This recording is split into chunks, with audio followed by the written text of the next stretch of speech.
Hey, what's up everybody? Welcome back to the channel. I know some of you are very excited to see the Dark Star back on the channel, as am I. I had it for sale, it wasn't generating any interest, and I decided, you know what, I'm gonna rebuild it and repurpose it to generate a completely different type of content than what I've ever produced on the channel. It's going to be very exciting. Make sure you stay tuned for that. The group ride that I'm featuring today is the OMG Sunday morning group ride. It's kind of like a mid to hard tempo ride.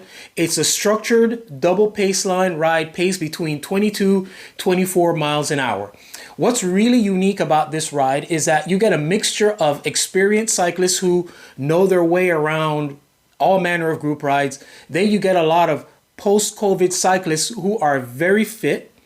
And then you get a lot of newer type cyclists who are kind of like maybe they're C group, working their way fitness wise into becoming B group riders. And the entire ride is run at kind of like a B group pace and tempo.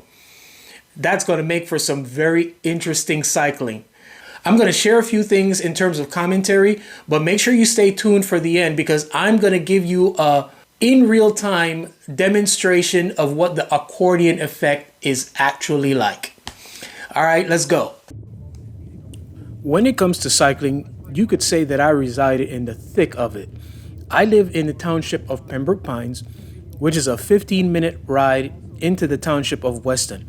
These two communities offer some of the best roads and environment for cycling. Riding from home gives me the opportunity to warm up my way and be ready to go when I meet up with the group. Wait for the group to come up and hop in. Ready?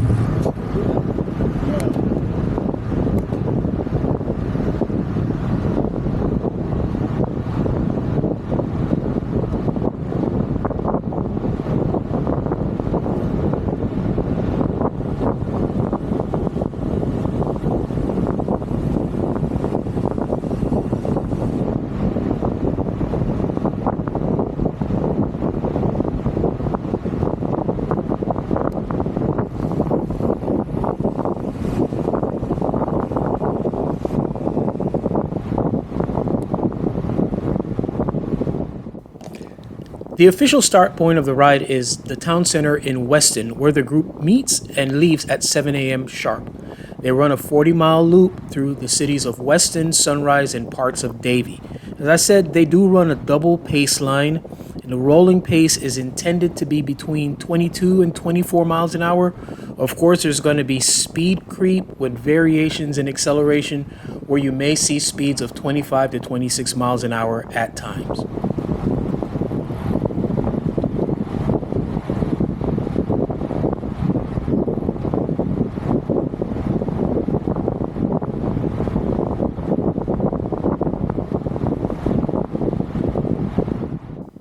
The reason why you'll oftentimes see me start rides without my goggles on is because of the humidity, where even in the wintertime, we do get a fair amount of humidity, especially out here. We're very close to the Everglades, or what you'd call like the swamp or the river of grass. And until the sun comes up and starts to burn off the humidity, our glasses will continue to fog up, making it very difficult to see.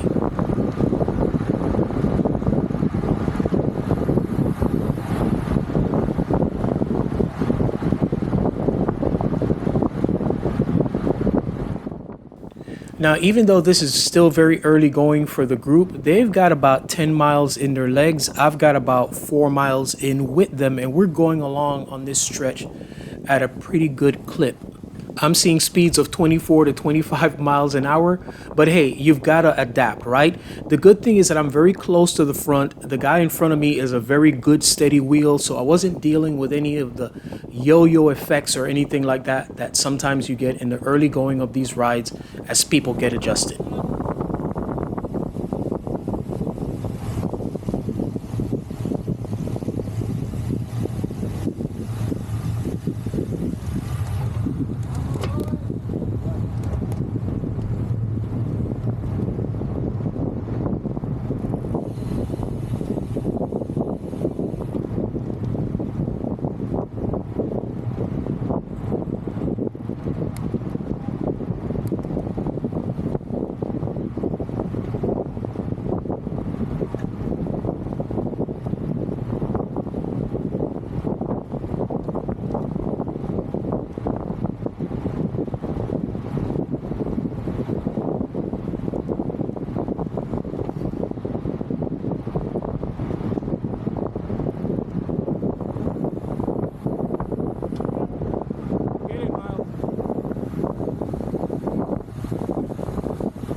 On the early part of any group ride, you can expect exactly what you're seeing here.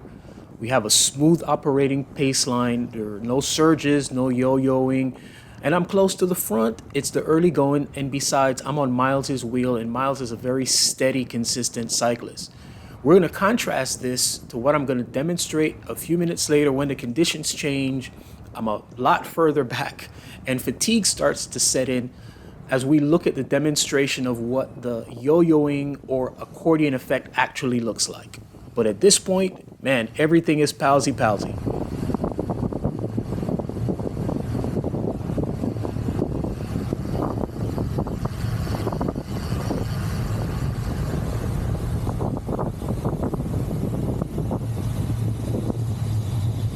Jesus. Whatever. Have to be crazy, man, up here. Hey. Inflicting all this damage. How you doing, man? Good, bro. I was How just you? talking about you today. Oh, yeah? I was talking to Alex about your steel bike.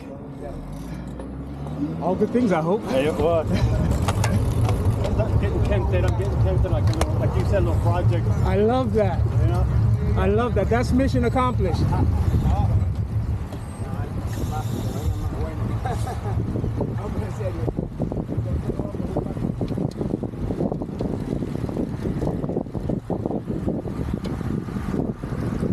I got you. On these types of rides, I'm always pleasantly surprised when I see a steel frame. I had a brief conversation with that young lady on that steel frame, custom steel frame, built for her by Agustin Hincapi out of Colombia. And if you don't know his story, you should follow his story, but she also has a very great story about her build.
We are now in Sunrise, Florida, and Sunrise is synonymous apparently with great shopping, and thanks in large part to something called Sawgrass Mills Mall. Now, you may have never heard of it, but I promise you your wife or significant other has.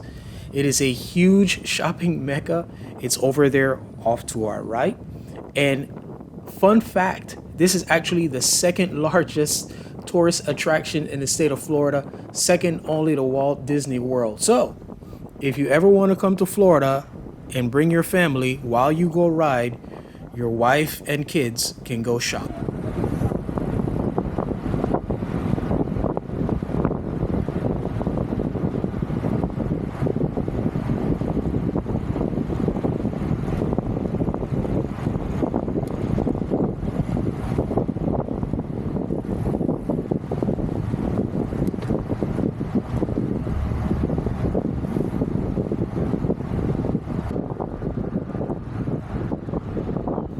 I don't always do this, and there's really no hard, fast rule on it, but because I pulled out a rather large banana, I decided to slide out of the pace line, move to the back of the group to finish eating it. Like I said, it's kind of like a personal preference thing. If I'm grabbing a gel or something like that, I'll usually stay put, but in this instant, I just felt more comfortable moving back. Hurry, hurry, hurry.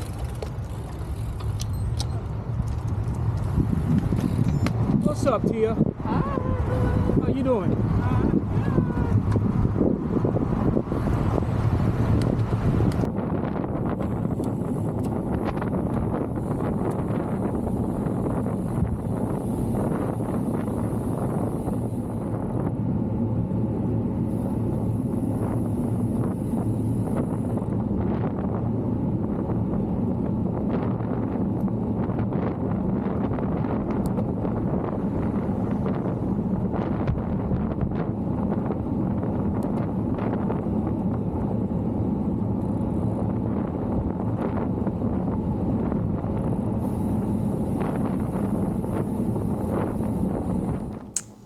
I've inserted ride data here because I'm using it to aid in talking about the accordion effect. Now the group is supposed to be humming along at about 23 miles an hour, and the guys up front are keeping it pretty steady at that pace. On this particular stretch of road, Flamingo Road heading south, I am at the back of the group and I started noticing a fair amount of yo-yoing. The conditions are, we're heading into a very strong headwind. We also have a varying levels of fitness and experience, and finally, fatigue is setting in because it's close to the end of the ride.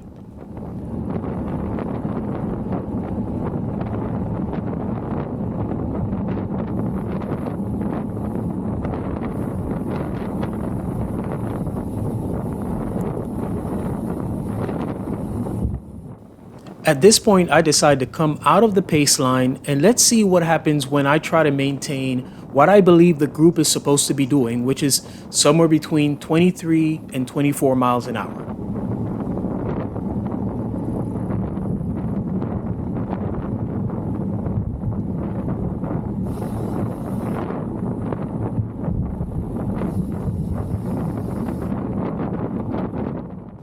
As I am holding this speed, you can see that the group starts to accelerate again past me. So at this point, I'm doing 23, which means that they're probably doing 24, and in short order, they're going to be doing 25.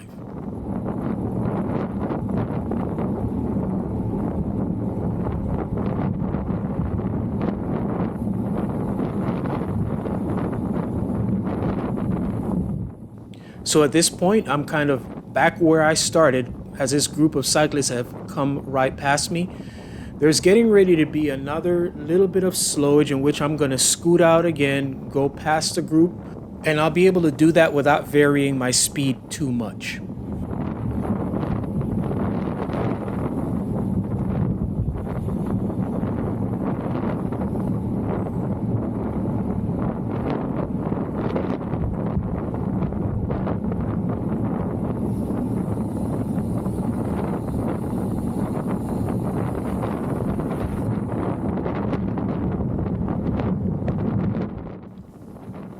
At this point, I'm concluding the experiment by moving up front at a steady pace for a change of scenery.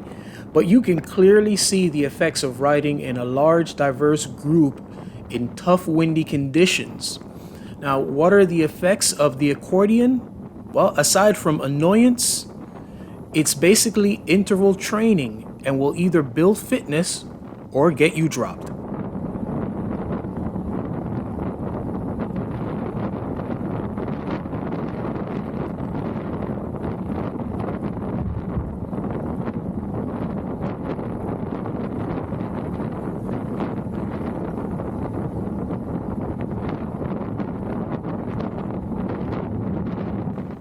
As I work my way to the front, you will notice gaps, big gaps between the cyclists. That happens because of constant yo-yoing off the wheel of the cyclist in front of you. There's nothing really nefarious going on here, but please note that it only takes one cyclist close to the front of a pace line to cause this constant ripple effect. I have found that the entire concept of staying on the wheel or riding harmoniously in a pace line is something that's not talked about as much these days. And I have a couple videos on that. I'll post a link in the description to it so that you can check that out if you're the type of cyclist that either wants to improve your skill or you want to learn how to deal with this type of thing properly. Go ahead and give that video a watch after you watch this one. But you'll notice again, even as I move closer to the front, the variation in speed or the yo-yoing continues to take place.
I really considered it to be quite a treat to see such a special bike out on a group ride.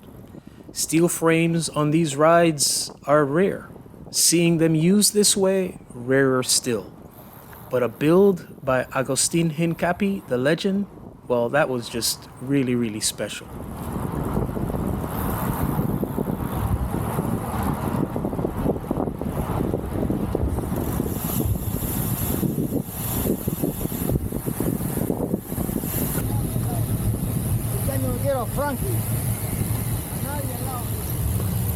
If you don't mind me asking, what made you decide to get a steel frame?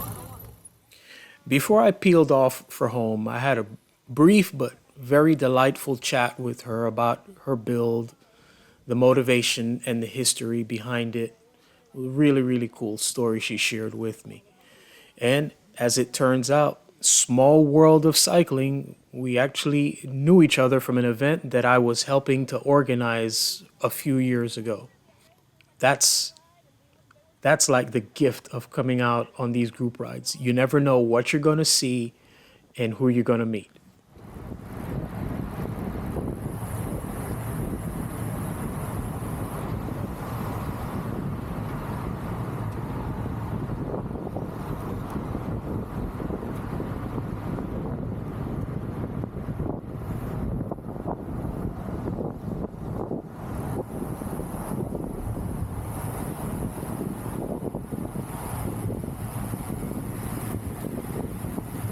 And that's a wrap. Please let me know your thoughts in the comment section below about the subject matter of surging in pace lines that are supposed to be ran at a very steady pace.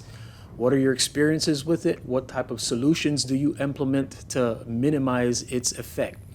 And again, thank you all for watching the video, for supporting the channel and what we're doing. Really appreciate everybody big time.